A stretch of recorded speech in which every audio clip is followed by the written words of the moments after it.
are going to fight for all Angelenos, regardless of when they got here, whether they have papers or not. We are a city of immigrants, and this impacts hundreds of thousands of Angelenos. Greetings and welcome back to Wolf Kage Los Angeles. Lordy, lordy, lordy, lordy, lordy. Now, I knew this moment was coming. It was just a matter of time.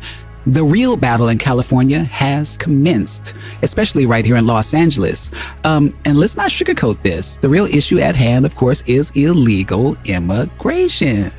Now, if you're just tuning into the world through CNN or perhaps MSNBC, you've probably been told this is purely a humanitarian crisis. But what if I told you that's only a fraction of the story? What if I told you that's not really even the story?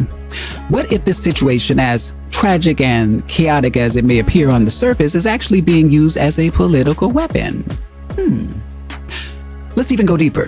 Why do you think the Democratic machine pushes so hard to keep illegal immigrants here, even when it burdens local communities and drains public resources?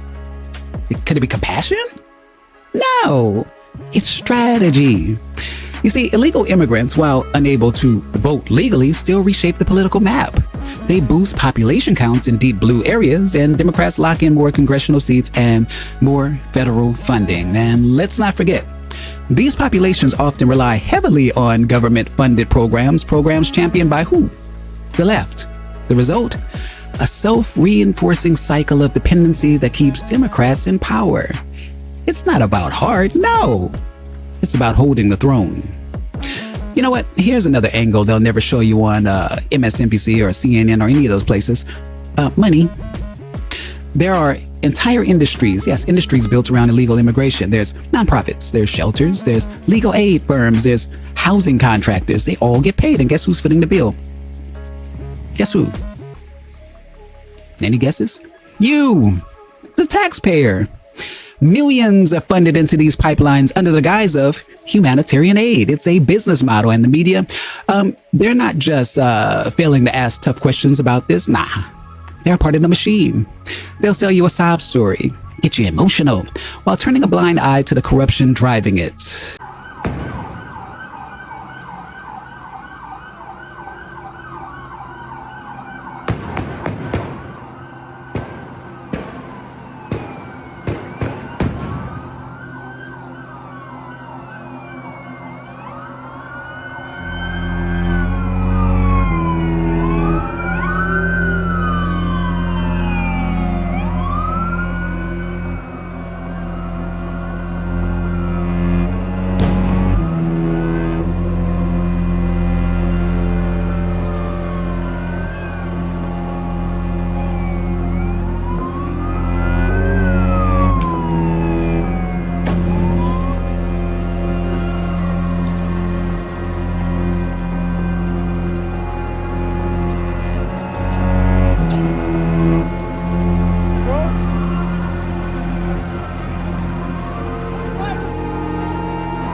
So now we've reached the breaking point.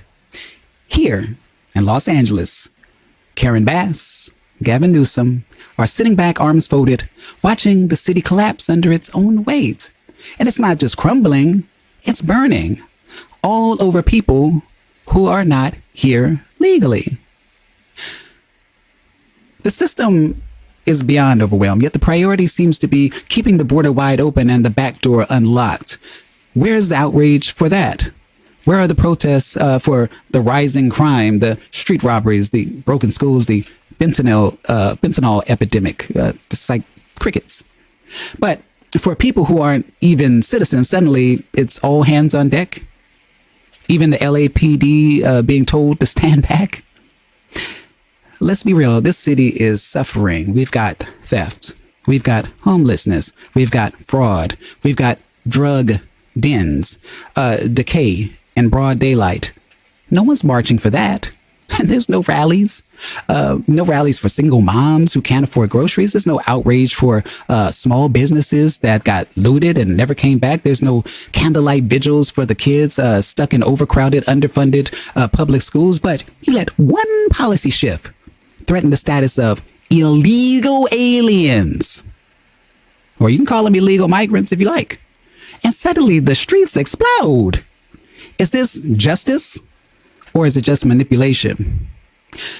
The city is on fire, literally and figuratively. Meanwhile, folks are more concerned about protecting a broken system than fixing it. The government is draining your wallet. The government is indoctrinating your kids. They're turning Los Angeles into a failed city, California into a failed state, one unchecked policy at a time, and yet no resistance, no pushback. Why? Because the mainstream media has done a phenomenal job flipping the script. They turn the truth into hate and lies into virtue. For those agents, the Border Patrol, or it's to make arrests. Oh, looks like the bus is moving, even though protesters are trying to stop it from moving.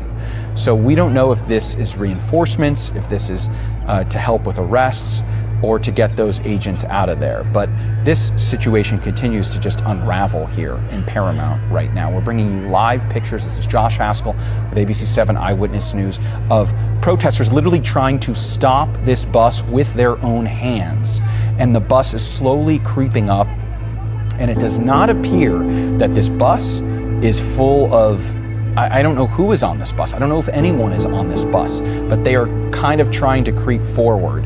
And I don't see how this situation resolves without the sheriff's department getting involved or local law enforcement.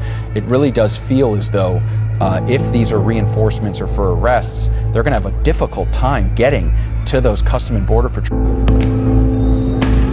There we go, the community under attack, peacefully protesting and then pushing them back. Hey, we have the right to protest, and when you're doing it peacefully, there should be no reason for this. This is such military tactics here. The crowd was peacefully protesting, and I'm sure people probably got hurt, and now here comes the tear gas.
I'm going to keep this one short today.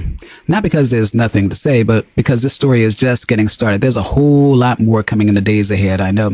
But before we wrap, let me just leave you with this. If you think that Karen Bass, if you think that Gavin Newsom or the Democratic let's not call it plantation, machine are pushing to protect illegal immigrants out of the kindness of their hearts, you've been duped. You've been duped. This is not about compassion. It's all about control. It's about careers, connections, and cold, hard cash. Cheap labor means quiet profit. It means pleasing donors, pleasing lobbyists, pleasing industries that feed off of the shadows. Do they care about rising crime? No. Do they care that your taxes keep going up to subsidize people who shouldn't be here in the first place? No. They are dumping people into communities that are already hanging by a thread. Places with no hospitals, no housing, and barely any jobs. Meanwhile, you've got Americans, you've got veterans, you've got seniors, you've got families living in tents, begging for help. And still they prioritize everyone but the people they were elected to serve. Ask yourself, who's really benefiting? Again, there's crime, there's drugs, there's trafficking, fraud, corruption, flooding through this mess. And they don't care because they don't have to live with it. This is not about kindness. It's about power and staying in office. Everything else, including your safety and your future, is just collateral damage. So if you believe this is about being nice, you've been lied to. You've been spoon-fed propaganda so slick it rewired your common sense. But that's why I'm here, to set the record straight. We'll keep this conversation going as more unfolds. This was just a little teaser. Anyways, I'm Wolf Kage, and this was Wolf Kage Los Angeles. Until the next time, stay sharp, stay aware, stay unwoke. Peace.